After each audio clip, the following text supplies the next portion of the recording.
নমস্কার, তিয়াশা রান্নাবান্নাতে আপনাদের সবাইকে স্বাগত। আজকে শেয়ার করব ডিম দিয়ে বানানো দারুণ একটা রেসিপি। সেটা হচ্ছে ডিমের পাতুরি। সর্ষে দিয়ে এটা বানিয়েছি, আর আমি কিন্তু এটা কড়াতেই বানিয়েছি। আপনারা চাইলে টিফিন বক্সেও ভাপে বসাতে পারেন।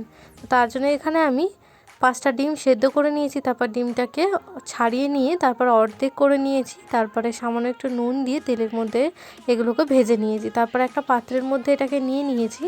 নিয়ে এবার দিয়ে দিলাম এখানে সর্ষে বাটা। এখানে আমি 2 চামচ কালো সর্ষেকে বেটে নিয়েছিলাম, তো সর্ষে বাটাটা এর মধ্যে দিয়ে দিলাম। আর এইভাবে কিন্তু এটা বানালে খেতে দারুণ টেস্টি হয়। রেসিপিটা কিন্তু একবার অবশ্যই ট্রাই করতে পারেন। ডিমের অন্যরকম রেসিপি ট্রাই করার ইচ্ছা থাকলে এটা কিন্তু ট্রাই করতে পারেন। গরম ভাতের সাথে একদম জমে যায়। তারপরে দিয়ে দিলাম টমেটো, কাঁচা লঙ্কা, স্বাদ মতন নুন, আর একটু হলুদ, আর একটু সামান্য চিনি দিয়ে ভালো মতন মাখিয়ে নিয়ে কড়াতে দিয়ে এটাকে আমি 10 মিনিট রান্না করে নিয়েছি। ব্যাস রেডি হয়ে গেছে কিন্তু আমাদের দারুণ স্বাদের ডিমের পাতুরি। যদি রেসিপি ভালো লাগে লাইক করুন।